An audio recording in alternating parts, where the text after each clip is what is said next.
On parle souvent de la photo comme quelque chose d'inspirant, d'artistique et de passionnant, mais ce qu'on oublie beaucoup, c'est toutes les galères qu'on a au début quand on débute. Croyez-moi, elles sont nombreuses. Aujourd'hui, dans cette vidéo, je vais vous partager 10 galères qu'on ne pense pas quand on débute en photographie et notamment la photographie sportive. Petit spoiler, c'est pas aussi simple qu'Instagram veut nous le faire croire de commencer la photo. Première chose, comprendre les réglages de base. L'ISO, l'ouverture, la vitesse, tout ça au début, c'est un vrai casse-tête. T'as beau regarder une tonne de vidéos sur YouTube ou sur TikTok, tout ce que tu vois en vidéo, ça ne veut pas se reproduire dans la réalité. Tes photos sont floues, sombres, rien qui va. Et c'est normal, on passe tous par là. Mais au fil du temps, au fur et à mesure que tu vas engendrer de l'expérience, tu vas connaître de mieux en mieux les réglages qui seront adaptés à la situation. Gérer la lumière et les conditions réelles. En photo sportive, c'est encore pire. Ciel gris, stade mal éclairé, la pluie. Et toi, tu es en train de te battre avec ton appareil pour essayer de ne pas montrer à 6400 ISO pour éviter d'avoir un bruit de fou malade sur tes photos. C'est là que tu comprends que la photo, c'est pas une science exacte. Il faut trouver une sorte d'équilibre entre ton instinct et la technique.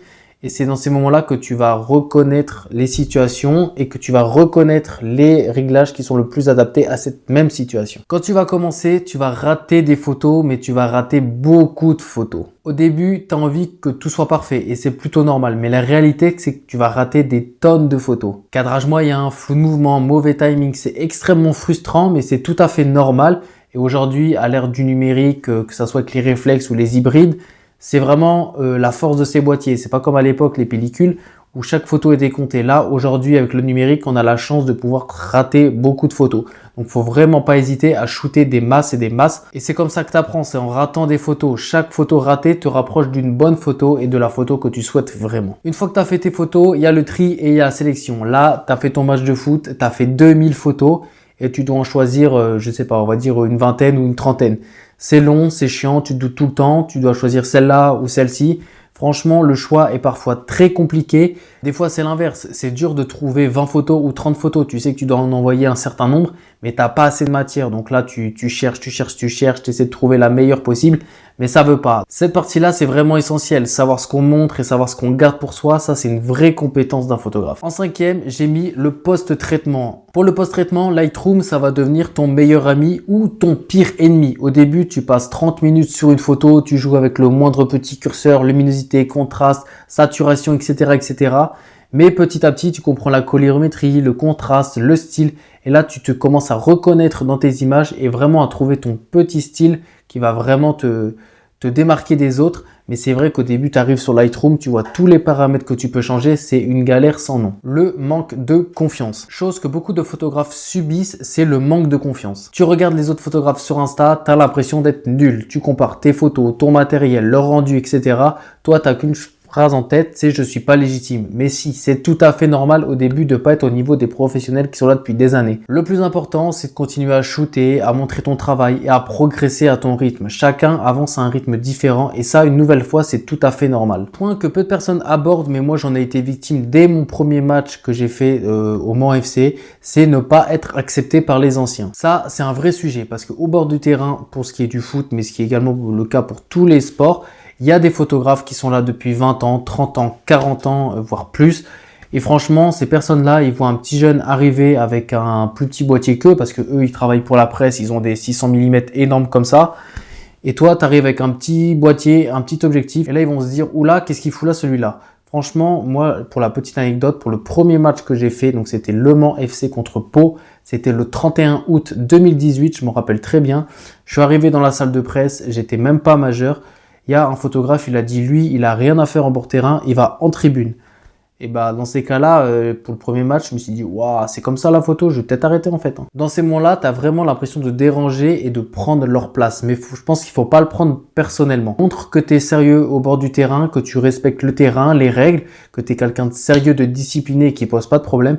Et crois-moi, tu seras largement accepté ensuite. Et j'irai même plus loin, ton travail va tout simplement parler pour toi. 8e point, trouver des opportunités pour shooter. Tu as envie de shooter des gros matchs, de faire de la Ligue des Champions, de la Ligue 1, des grands prix de Formule 1, mais tu n'as pas d'organisation, tu n'as pas de réseau, tu n'as rien. On te ferme les portes à tout. Ça, encore une fois, c'est normal. Tu débutes, Va pas demander une accréditation pour un match de Ligue 1. J'en ai déjà parlé dans les précédentes vidéos. Concentre-toi sur les clubs amateurs, les petits événements sportifs autour de chez toi. C'est là-bas que tu vas te faire ton réseau et c'est là-bas également que tu vas apprendre sur le terrain. C'est dans ces petits événements-là que tu vas construire ton style, ton portfolio, ta crédibilité, comme j'ai dit, ton réseau. Franchement, ne surtout pas commencer par des matchs de Ligue 1 ou demander des accrèdes à des gros événements parce que vous allez tout simplement être refusé et même si vous n'êtes pas accepté, vous n'avez pas le niveau pour aller là-bas. 9e point, le matériel. Le matériel, et c'était le sujet de la précédente vidéo, c'est un vrai problème au début. Tu penses qu'il te faut un matériel de fou malade, un boîtier plus objectif à plus de 15 000 €, c'est n'importe quoi. Commence avec un petit budget, avec un budget de 500 €, les boîtiers. Un petit boîtier réflexe que vous pouvez trouver d'occasion. Si vous voulez savoir lesquels, je vous laisse aller voir ma dernière vidéo. Pareil, trouve un petit téléobjectif, trouve ton matériel, le kit complet pour 500 € et tu seras largement suffisant en matériel pour commencer à apprendre la photographie sportive. Il y a une vérité qu'on entend parfois et qui est totalement vraie, ce n'est pas le matériel qui fait le photographe. Ce qui compte, c'est ton œil, ton timing et ton intention. Et c'est une fois que tu auras exploité ce matériel que tu vas savoir ce qu'il te faut, ce qui te correspond ou pas pour acheter du futur matériel à l'avenir. Et le dernier point, c'est la persévérance malgré les doutes. Tu vas énormément douter avec tous les autres points que tu as eu au début. Tu vas rater des photos, tu vas pas avoir d'accrède. Quand tu vas avoir des accrèdes, tu vas pas être accepté, on va mal te parler. Il faut persévérer. Oublie tous ces problèmes, mets-les de côté. Dis-toi que ça va aller mieux de jour en jour. Tu débutes dans la photo, tu n'as pas forcément d'expérience. C'est normal. Lewis Hamilton, on l'a jamais mis dans le premier jour quand il avait 10 ans dans une Formule 1, il a été champion du monde. Non, il a progressé tout au long de sa vie, il a appris. Pour la photo, c'est exactement pareil.